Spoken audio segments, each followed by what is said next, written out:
Welcome to online lectures.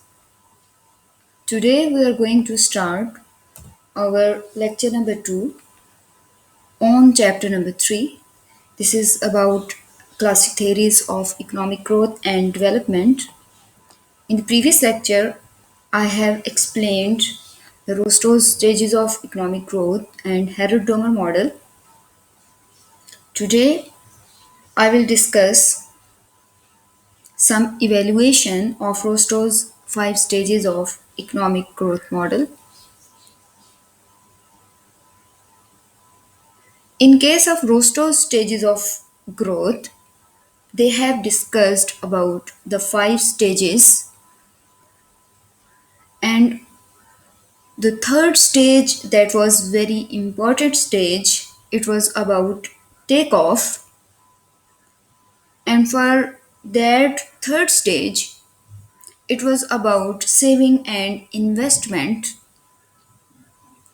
And Harold Domer model, he has emphasized the third stage, that is about takeoff stage, that every nation must save and invest 10% to 15% of the GDP to accelerate the GDP growth. So there is overlap with the Harrod-Domer model, that is stages 2 and 3 require increased saving and investment, and stage 4 requires improvements in technology which reduces the capital output ratio. Stages 2 and 3 call for increased saving and investment, that is about takeoff stage, but many households may not have the funds to save. The banking channel between savers and firms may be inadequate. The productivity of individual investment projects may depend upon complementary investment in infrastructure. So, this is considered the drawback of the Rostow stage, that they have considered that if the economy wants to transform from underdeveloped to developed nation, they must have to pass the third stage, that is takeoff. But there is some drawback, that maybe the households have not funds to save. So how could they pass the takeoff stage? They have taken the example of some sub Saharan African countries. They have received significant external finance but have been slow to generate growth, and they have remained stuck in stages 1 or 2, that is considered the traditional stage. When the external finance has come in the shape of loans from developed countries, interest charges have been incurred, which have acted as a drag on economic growth. Simon Kuznets threw doubts upon Rostow's theory. He argued that many countries which have now reached developed status did so without seeing a significant increase in their saving rate. So there are so many drawbacks they have drawn about the roster stages of growth, and they say that it means the saving is not in, only the saving is not important, but other factors also contribute to accelerate the economic growth.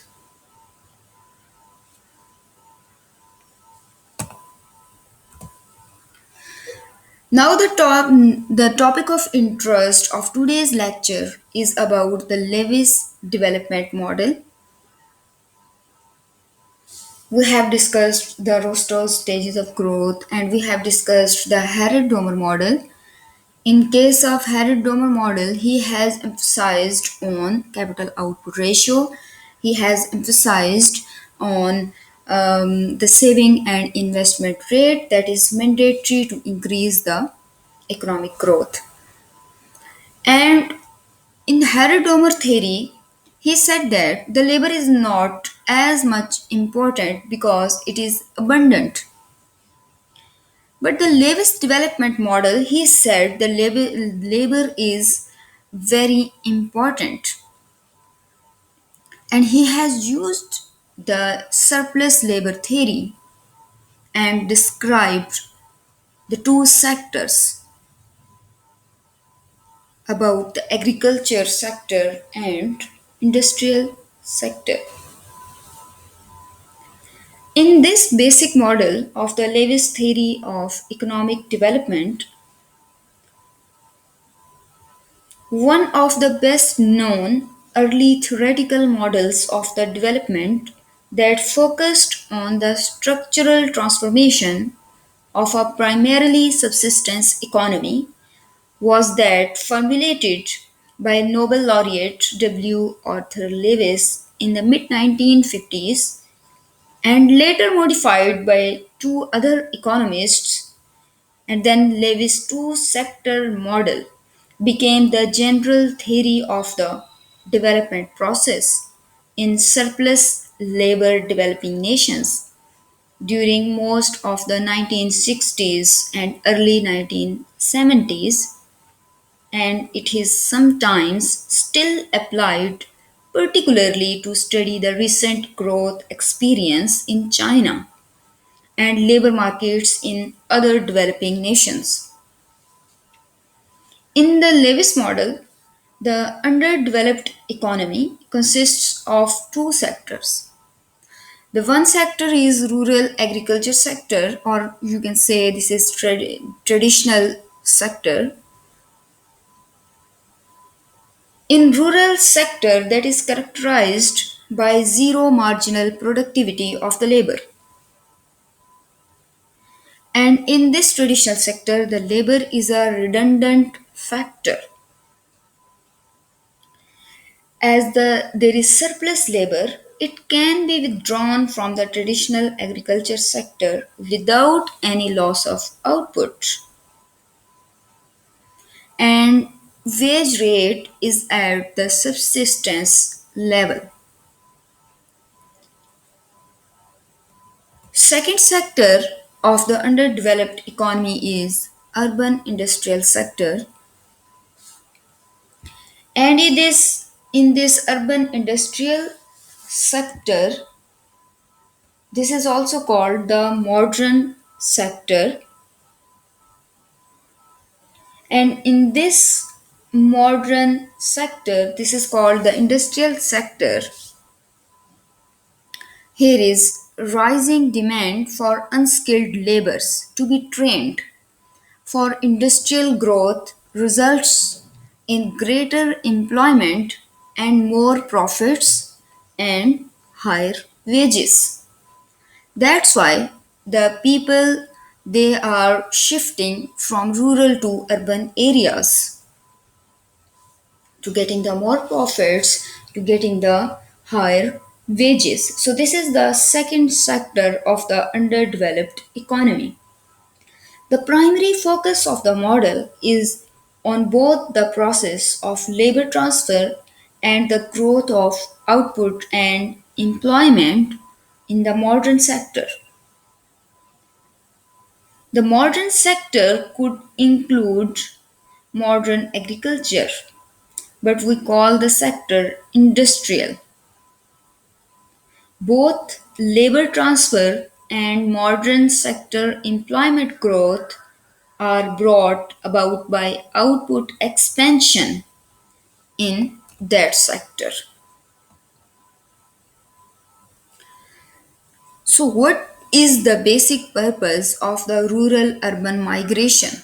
Is to find jobs and earn the higher wages.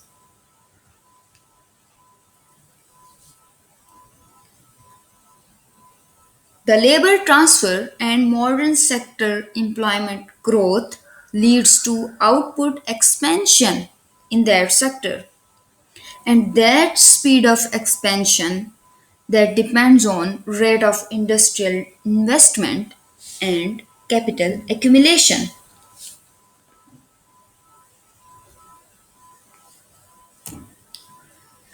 Assumption of this modern or industrial model is the capitalists reinvest all their profits and they have the constant level of wages in the urban industrial sector.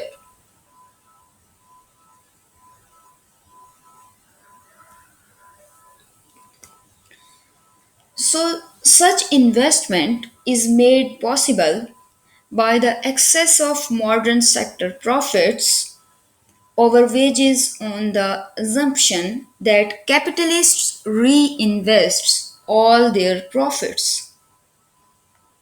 And finally, Lewis assumed that the level of wages in the urban industrial sector was constant and the wages in the industrial sector are assumed to be higher than the subsistence level. In traditional or in the subsistence agriculture sector, the wages are on fixed average subsistence level. And in modern sector, the supply curve of rural labor to the modern sector is to be perfectly elastic. This is the perfectly elastic supply curve that will show how the labor transformation of the traditional sectors are absorbed to the modern sector. We can illustrate the Lewis model of the subsistence economy or the rural to traditional sector can be described in this diagram easily. Consider first the traditional agriculture sector shown in the two right hand diagrams of figure 3.1b. This diagram shows how subsistence food production varies with increase in labor input.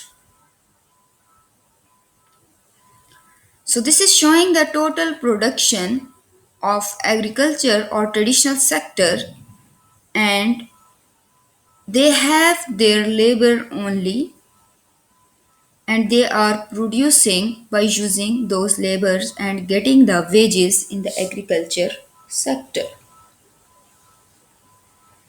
This diagram shows how subsistence food production varies with increases in labor inputs.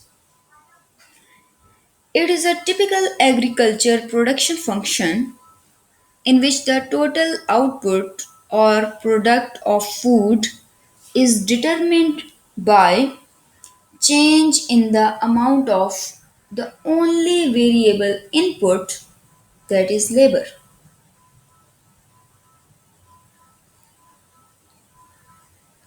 And given the fixed quantity of capital and technology is also given, it means the total productivity in agriculture sector is the function of labor, capital and technological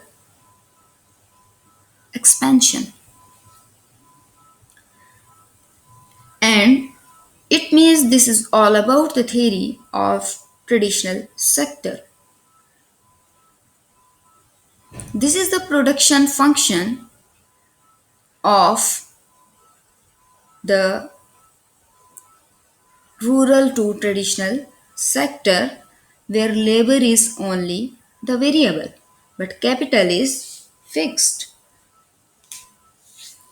And in this diagram,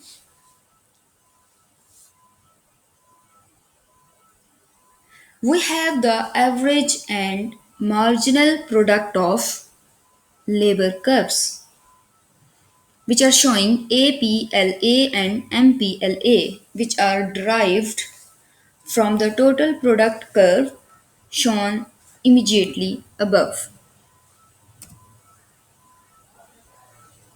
From the total productivity curve, we have drawn the marginal and average productivity of the labor. In the start of the traditional sector, we have assumed that the marginal productivity of the labor in agriculture sector is zero because of surplus labor. And wages in this sector, these are derived from average productivity of labor but not the marginal productivity of the labor. And these are the wages in the agriculture sector. The quantity of the agricultural labor available is the same on both horizontal axes of the right hand side of the figure and is expressed in millions of workers. As Lewis is describing an underdeveloped economy where much of the population lives and works in rural areas. So here the Lewis makes two assumptions about the traditional sector. First, there is surplus labor in the sense that marginal productivity of labor in agriculture sector is zero. And second, all rural workers share equally in the output so that the rural real wage is determined by average and not the marginal productivity of the labor, as will be the case in the modern sector. Metaphorically, this may be enough of as passing around the family rice bowl at dinner time, from which each person takes an equal share. Assume that there are LA agricultural workers producing total productivity of agriculture food which is shared equally to each worker. So this is called the average productivity of labor. The marginal productivity of these workers is zero, shown as this in bottom diagram of this figure 3.1b. Hence, the surplus labor assumption applies to all workers in excess of labor.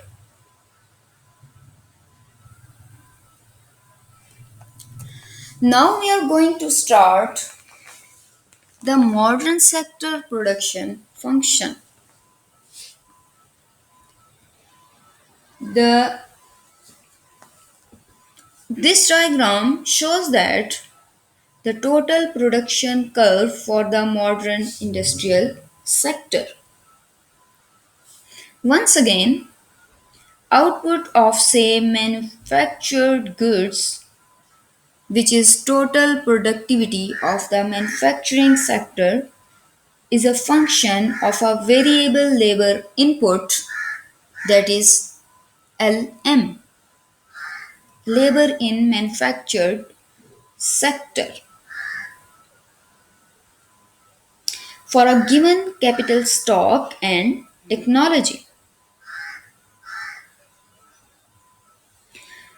On the horizontal axis, the quantity of labor employed to produce an output of, say, total productivity of manufactured sector with capital stock KM1 is expressed in thousands of urban workers L1.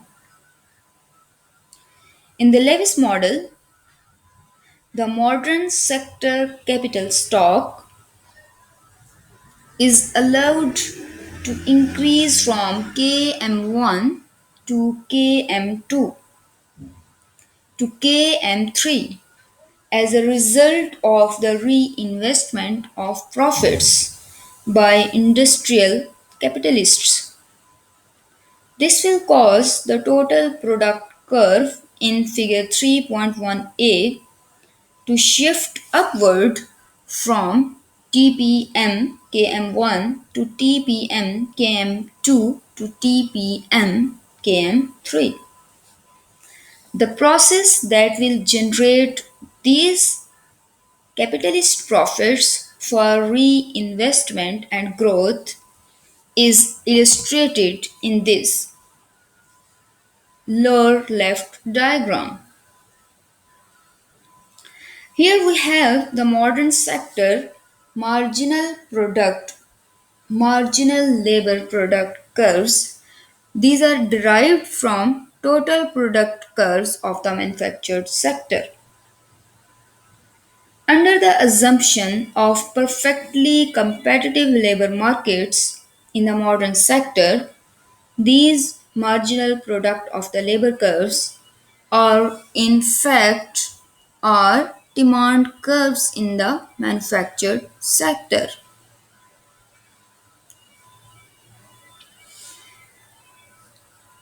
Here is how the system works. WA in this diagram shows the average level of real subsistence income in the traditional rural sector. WM is the real wage in the modern capitalist sector. At this wage, the supply of rural labor is assumed to be unlimited or perfectly elastic, as shown by the horizontal labor supply curve, which is WMSL. This is supply curve in manufactured sector that is perfectly elastic.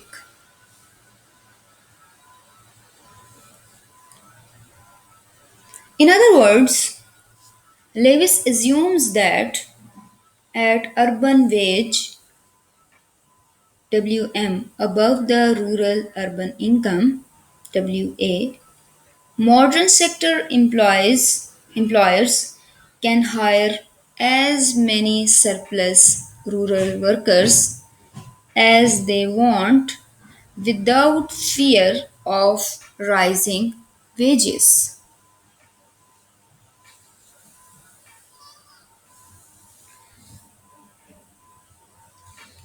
Note again that the quantity of labor in rural sector is explained or expressed in millions, whereas in the modern urban sectors, unit of labors are expressed in thousands. Given a fixed supply of capital KM1 in the initial stage of modern sector growth, the demand curve for labor is determined by labor's declining marginal product and is shown by negatively sloped demand curve, that is D1 KM1, D2 KM2, D3 KM3. Because the profit maximizing modern sector employers are assumed to hire laborers to the point where their marginal physical product is equal to the real wage. This demand curve, and here it is perfectly elastic supply curve, they are intersecting on FGH point, so they are hiring the labor until the demand for labor is supply of the labor. So the point F of intersection between the labor demand and supply curve, total modern sector employment will be equal to L1. Total modern sector output TPM1 would be given by the area bounded by points OD1 FL1. The share of this total output paid to the workers in the form of wages would be equal, therefore, the area of the rectangle OWM FL1.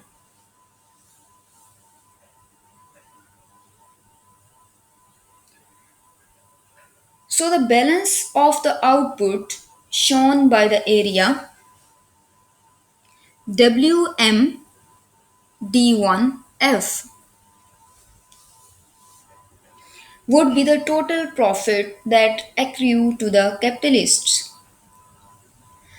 Because Lewis assumes that all of these profits are reinvested, the total capital stock in the modern sector will rise from KM1 to KM2.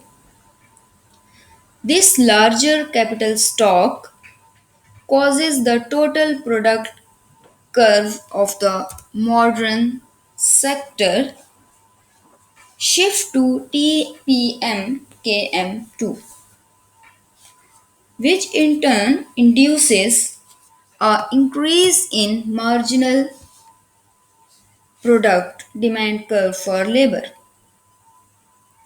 This outward shift in the labor demand curve is shown by D2KM2. New equilibrium modern sector employment level is shown in point G, with L2 workers are now employed.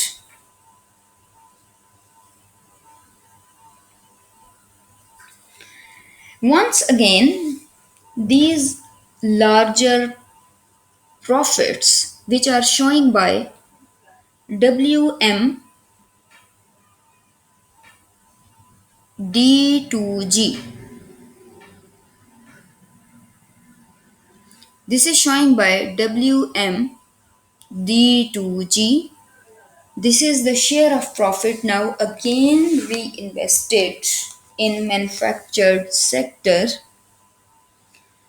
These are reinvested, which are going to increase the total capital stock to KM3, shifting the total product curve to TPM KM3 and to D3KM3 respectively, and raising the level of modern sector employment to L3.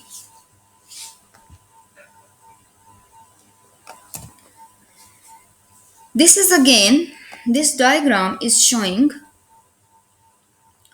in the modern sector, the demand for labor will be going to increase until the point where the demand and supply are going to intersect and all the labors are absorbed in this sector.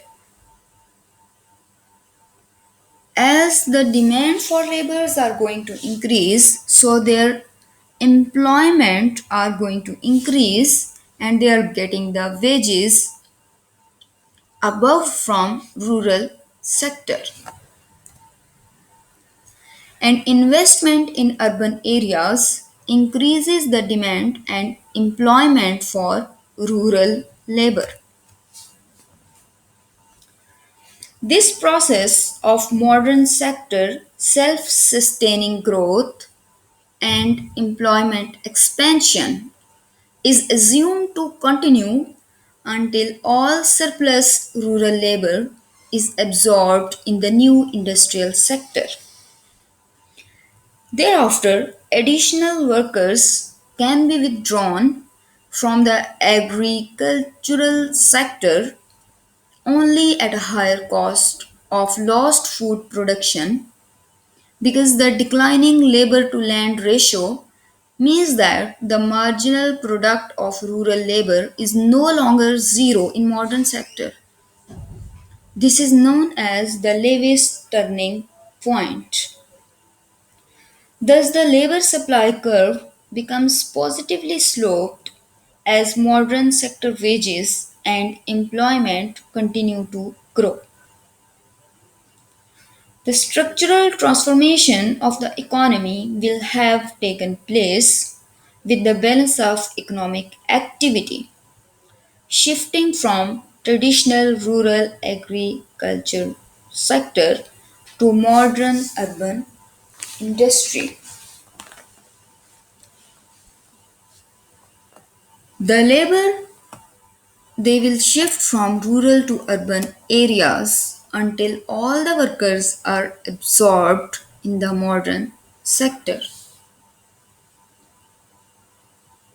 And in modern sector, the labor supply curve that is actually positively sloped.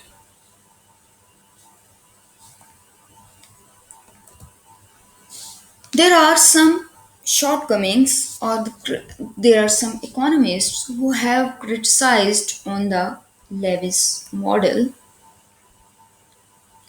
Although the Lewis two sector development model is simple and roughly reflects the historical experience of economic growth in the West, four of its key assumptions do not fit the institutional and economic realities of most developing nations.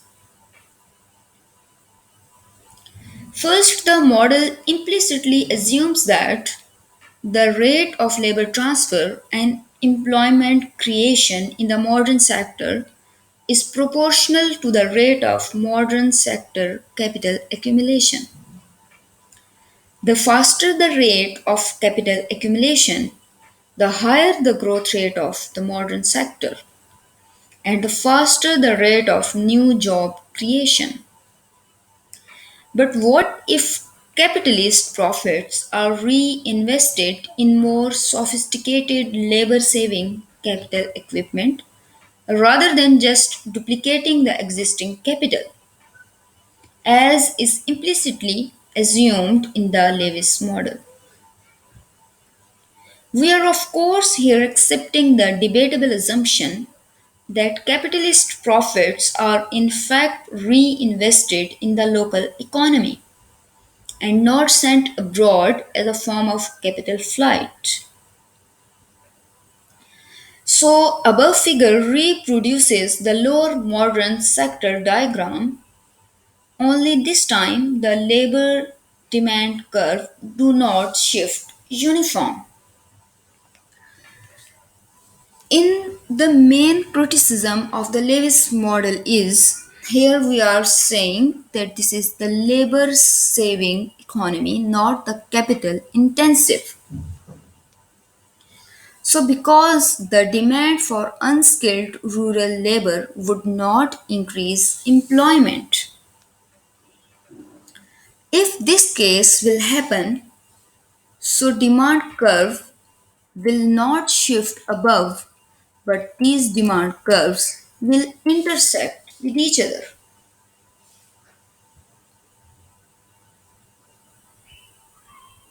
Whenever they will intersect with each other, it means the producers will not reinvest their profits and the capital will not increase. So, this is the main criticism of the Lewis model.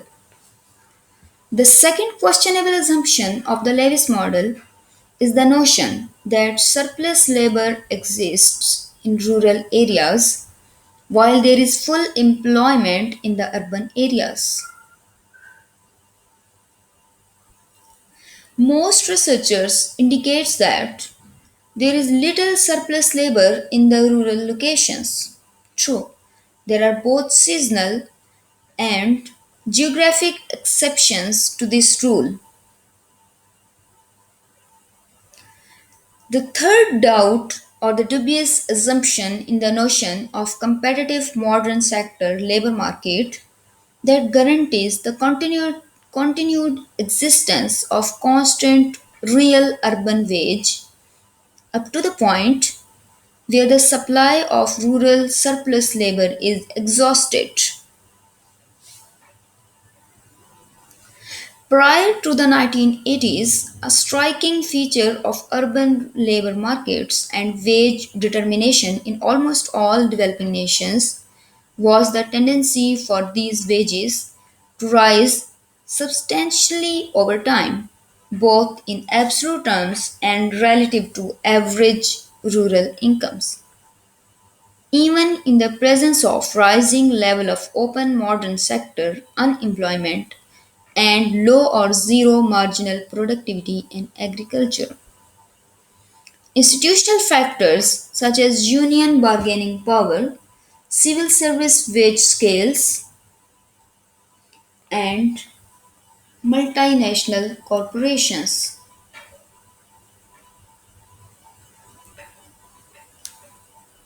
The fourth concern with the Lewis model is its assumption of diminishing returns in the modern industrial sector, as you have seen in this diagram, that this demand curve, this is showing the diminishing marginal productivity of labor, or this is showing the negative demand curve. These are showing the marginal productivity of labor. These are diminishing, as in the agriculture sector the marginal productivity of labor was zero, but here it is diminishing, but not among the zero, because the capitalists, they are reinvesting their profits. This is the fourth criticism. They say that the assumption of diminishing returns in the modern sector, yet there is much evidence that increasing returns prevail in this sector. For further details, you can go through this video.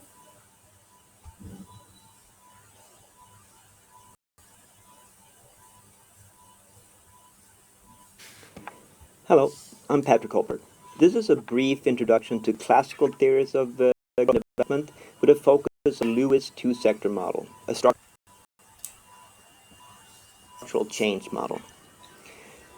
Before the Lewis two-sector model, we had that a lot of people believed in the Rostow stages of growth model over here.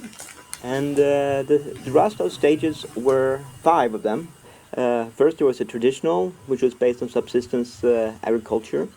And then there was a preconditions to takeoff. And then we had a takeoff stage, and this is the most important thing. And Rostow says that you have to invest in order to grow, and he tried to explain the move from traditional agriculture to modern industry. And the last two stages were a drive to maturity as well as mass consumption. We're not very interested in these right now. However, we are interested in trying to explain the take-off stage that Rostow has had discussed. So the first one was to understand or explain how investment happens, and the Harrod-Dumar model provided the answer to that one.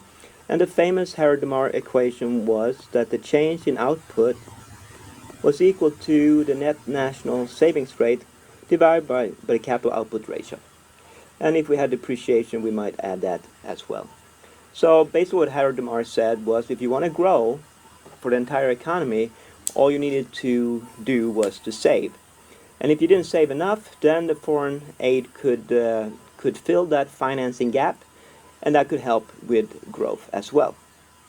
But what we want to do today is to talk about the Lewis two-sector model, which tried to explain how industrialization occurs. How does an economy move from being based on agriculture to being based or more, having more of an important factor in terms of modern industry?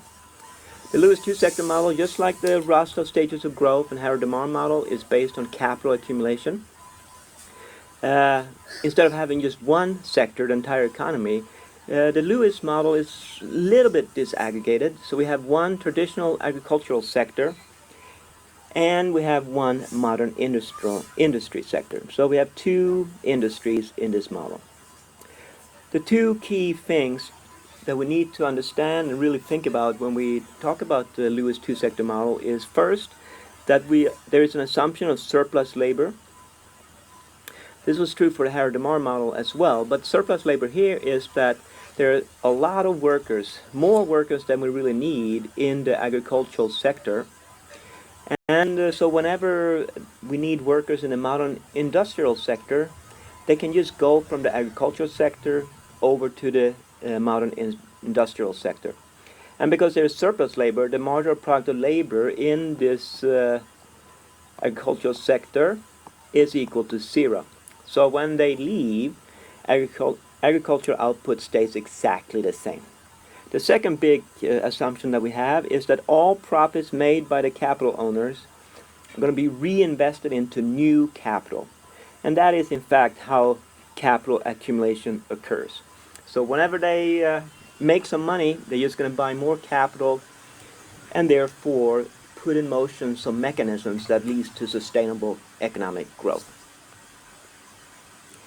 So here we have the traditional agricultural sector. Let me just try to explain this a little bit.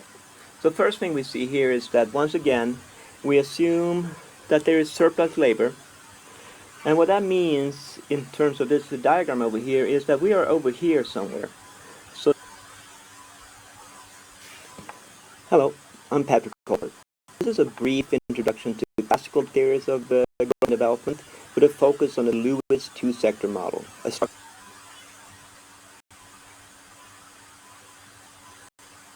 change model. Before the Lewis two-sector model, we had that a lot of people believed in the Rostow stages of growth model over here. And the Rostow stages were 5 of them. First there was a traditional, which was based on subsistence agriculture. And then there was a preconditions to takeoff. And then we had a takeoff stage, and this is the most important thing. And Rostow says that you have to invest in order to grow, and he tried to explain the move from traditional agriculture to modern industry. And the last 2 stages were a drive to maturity as well as mass consumption.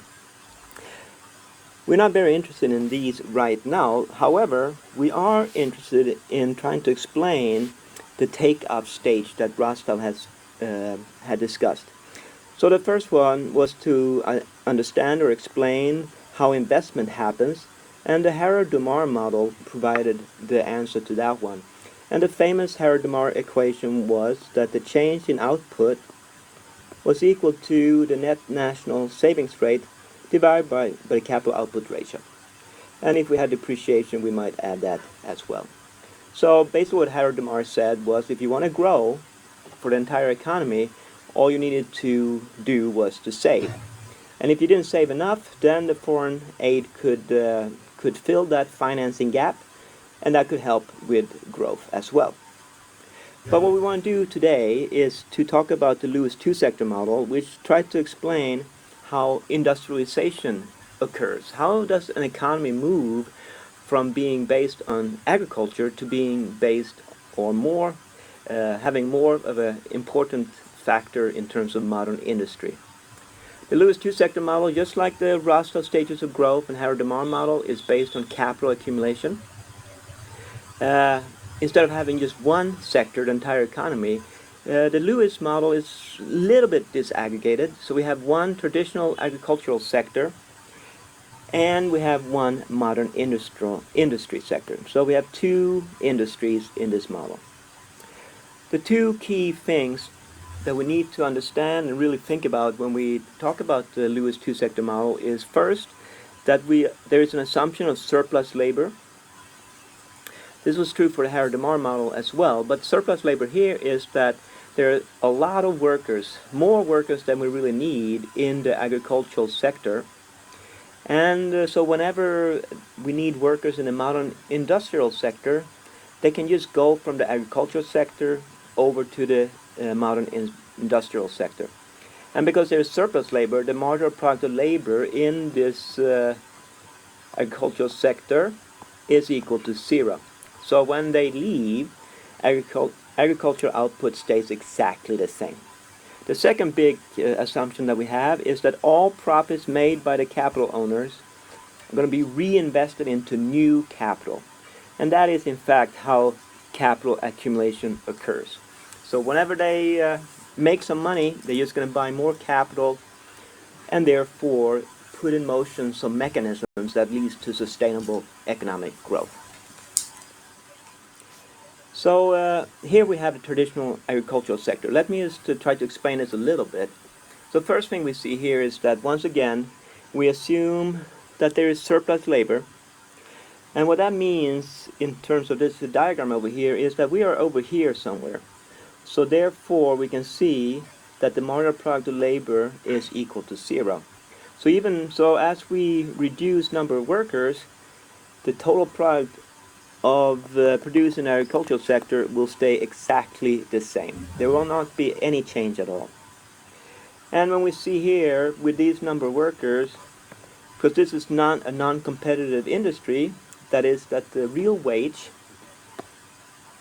of the agricultural worker is not equal to the marginal product of labor, which of course makes sense, because if it was, they would starve, because the marginal product of labor is zero, so they wouldn't get anything. So instead, the real wage is determined by the average product of labor.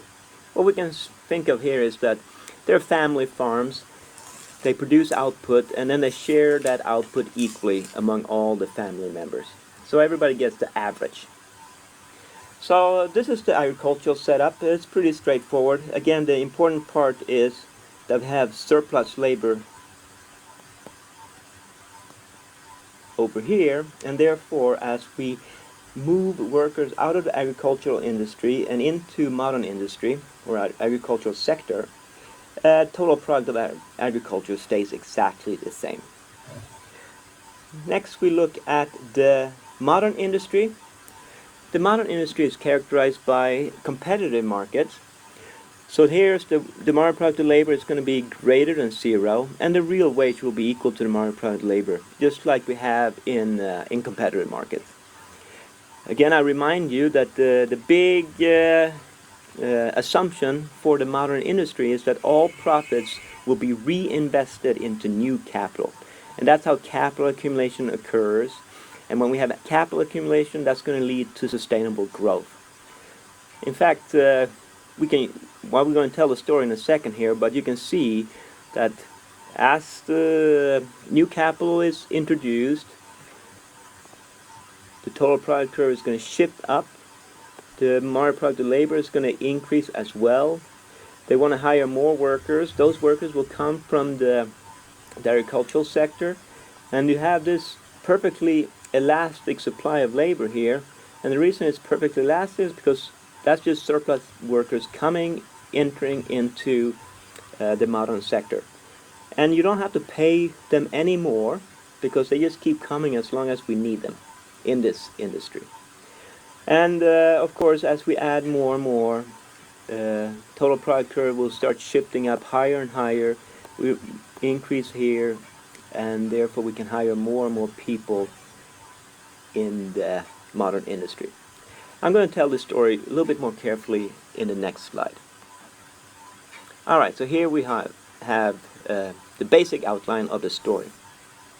So right now I'm looking at the modern industry, and we have the modern total product curve for the modern industry, and we have the demand and supply for labor, and that's how the real wage is determined.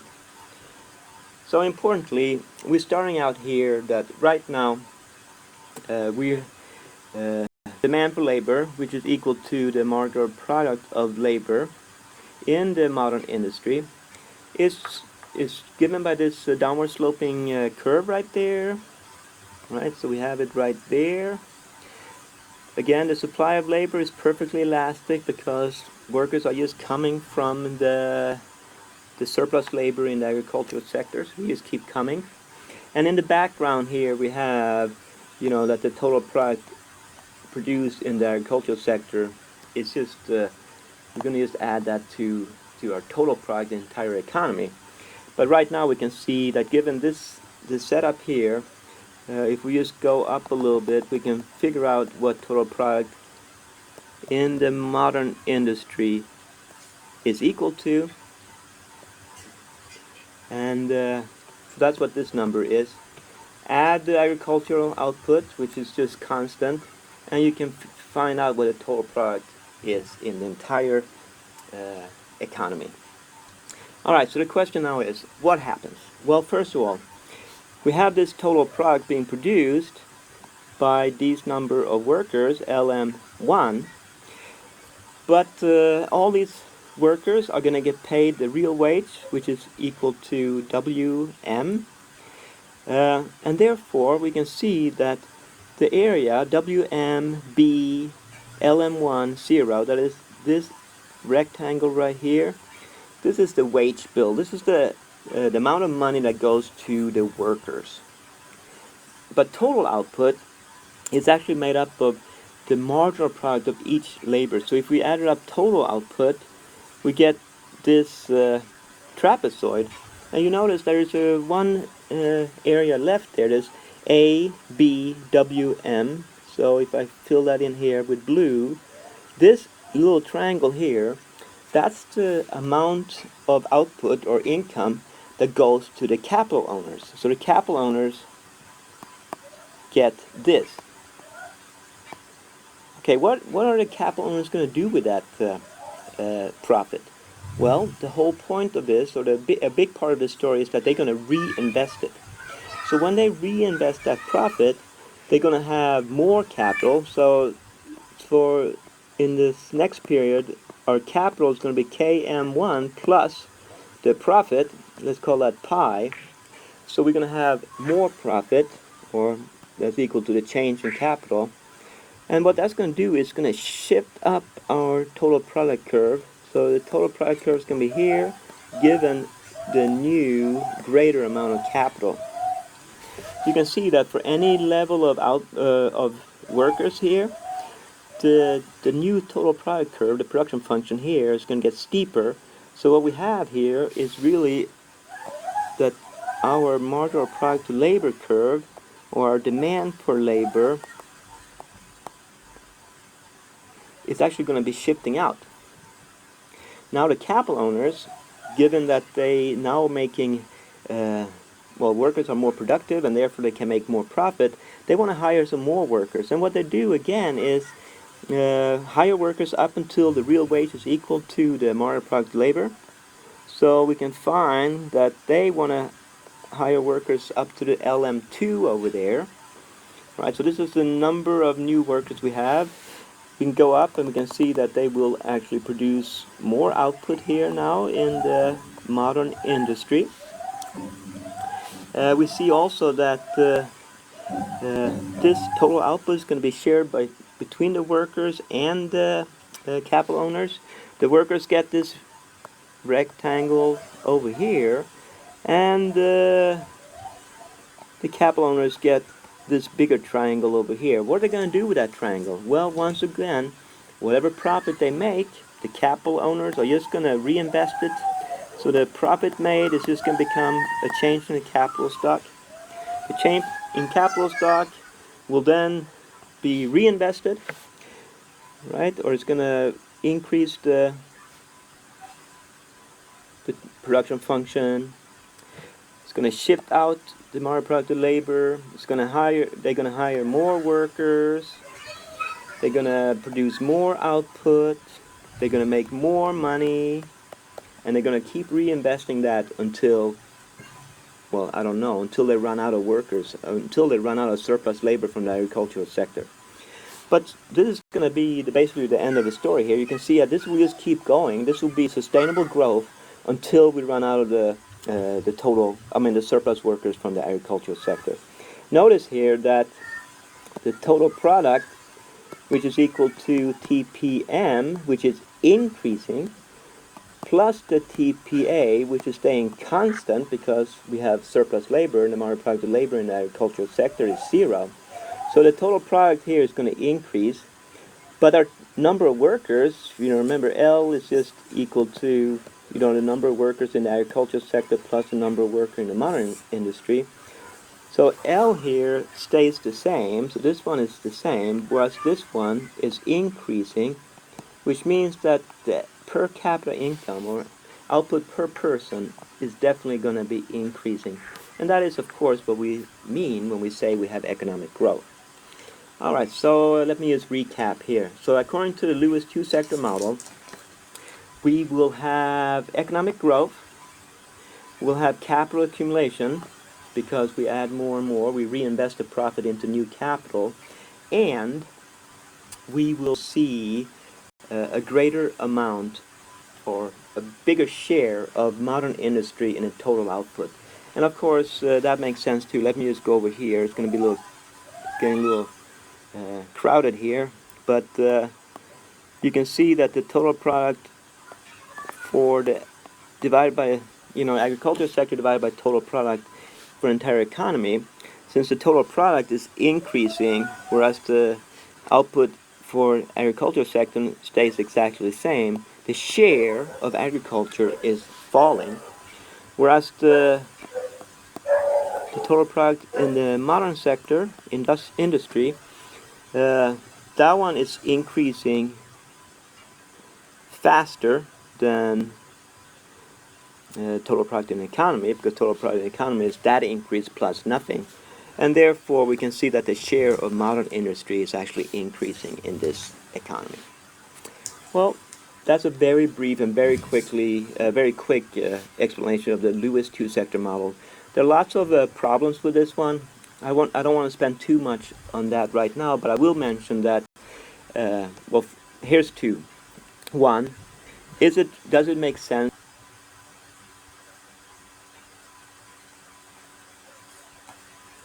So this was the video of the Lewis model. Hope you have learned from this video.